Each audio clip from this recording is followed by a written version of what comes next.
dignity. And you are all aware that many women, especially those that are arrested or kidnapped, where there are no eyes, they are abused, and indeed, yes, some are raped. But of course, we try to do as much as possible to shine a light on their plight. In the instance of these young ladies that were massively arrested most recently, many of them were actually underage. Many of them were as young as 16 and 17. Chairman Nyanzi's two daughters, one is 17 and one is 18, were arrested. Lucky enough, the one that is 17 was released, but the one that is 18 is in Chitalia prison. And of course, with many other young girls, they were arrested. The most we can do is to talk to these young ladies, to talk to their spirits, to talk to their hearts, and empower them, knowing that's the most that we can do. Of course, we ensure that the media is always following them, to see that they don't abuse them, to see that they don't attack their dignity as women, but we can only go so far. The only solution is to put an end to the Museveni regime, because these are things that they deliberately, and they are protected by the police, and the justice system itself. It is very disturbing when it is the police and the military that is abusing the rights of the people, because these are the people who are supposed to report to. However, like I've always been saying, the camera is our biggest weapon. We ensure that we shine a light. You notice that there were more than 5 underage children that were arrested, but many of them were released because of the pressure that was put there. I believe some of you saw a young boy who's 17 years old who ended up being taken to Chitalia prison because the police forcefully wrote 18 years on his file. So that and many other challenges we continue to go through, but particularly like Patricia asked about the women, try to make sure we shine as much light as possible on them to avoid the abuse that might affect them and stop them from being as aggressive as they would have been in the struggle.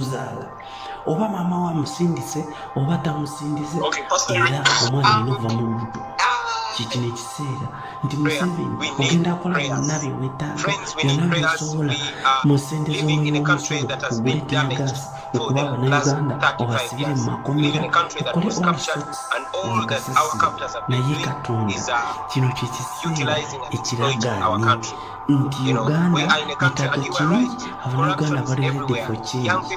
Munaku nkemu district 19 zaalisisibwa ezasobodde okwanguddulirwa akakiiko k'ebyokulonda kati ndowooza Yoseri salamagezi malala naye ate kati kano kotwakawuse Uganda oye Uganda nzimu bali kwebereramu era bingi bijajja naye era tugenda kukola nga bwekityo ebintu tubikole mu bwangu naye tukole emirembe kubanga ono omusajja jjukira omuntu getulirina naye musajja munantalo musajja kalyomusayi musajja musi y'okuyiwa omusayi gwa Uganda takirabamu buzibu bwonna okutta abantu takirinamu buzibu rutingeze yakolanga edda mu mirembe gy'abanne Bobi babinayiisa batito zookikiza gyazirina nga mulaba weyatirimbula abantu ab'omu mambuka ga Uganda naye eri musengu waliyo koni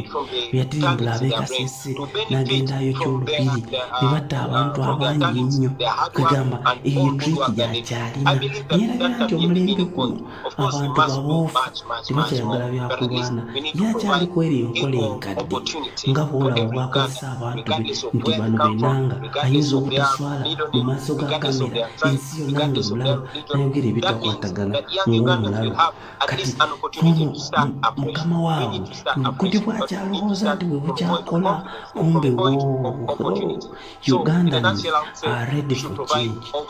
Kati tugenze ku step eddako naye ndowooza zino zezimu ku style ezalangirirwa nti zetugenda okuyitamu kubanga nga bwolaba NUP bwe yajja nga bamaze okulemesa nti people power tesobola kubeera na kibiina n'emikono gino ndowooza bwe gizze kati Museveni afuula takyebaka gamubugumye agenda ebirala bikyajja. Subscribe, like, share. Spec News Uganda.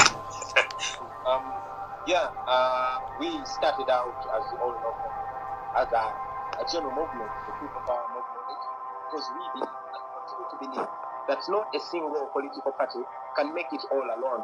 Our mission was and continues to be bringing together all the people of Uganda, regardless of party, religion, gender, etc. And that's how we've been moving. It's unfortunate that we were not very able to convince everybody to come in the fold. As you know, each political party seems to be doing their thing. And also, the non-stop question that was coming through everybody, what symbol are we going to use?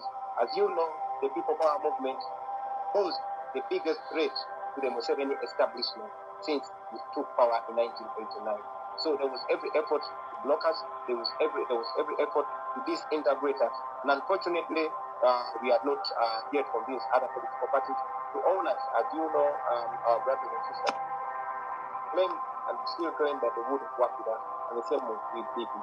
So that caused us to move back. Yes, we have been thinking about it, but it became apparent just that political platform. We used a smart mind and ended up having a political party called the National Unity Platform. Still, like I've been telling you, the National Unity Platform is the political wing of the People Power Movement. Just like Nelson Mandela and his friends had the African National Congress as the political wing, but they indeed needed a military wing which was composed of zero. Because we don't believe in Bible, our operational or activist wing continues to be the People Power Movement, and the National Unity Platform is the political or registered version of the People Power Movement. Now, about how we are relating with other political groups, you all are aware that we've been having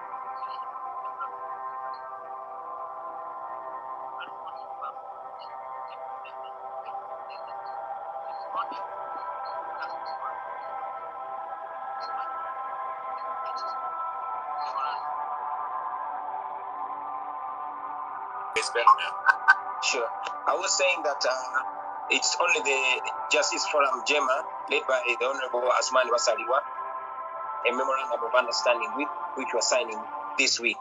However, we continue to have a conversation with the FDC as well, because we believe that it would be best if we as the opposition front at least one presidential candidate, because ultimately our target is Museveni. If we remove Museveni, we want to believe that the biggest part of Uganda's problems will at least be solved, because we shall have somewhere to begin from. However, even before we agree, at least we reach out to even the leaders, different leaders at different levels. Before we achieve it with the FDC, before we achieve it with the DP or the ANT, we are in close collaborations with other members of parliament. That explains why members like the Honorable Lutamaguzi, who is actually belonging to the DP, we are working closely together, and we have a single candidate in that constituency, which is him. We continue to work that out and see what we will have achieved by the time we get to the polls. That being said, ladies and gentlemen, because it has taken us so many months of conversations, but without reaching conclusions, we decided to discuss while we advance. But in the meantime, we are moving as a national unity platform, of course, seeking alliances with other political formations and political forces for as long as they have the same agenda with us. I particularly thank you, my good friend and brother, General Megadi, for being part of this. Friends, you always motivate us. You always give us reason to keep fighting on. I want to salute you.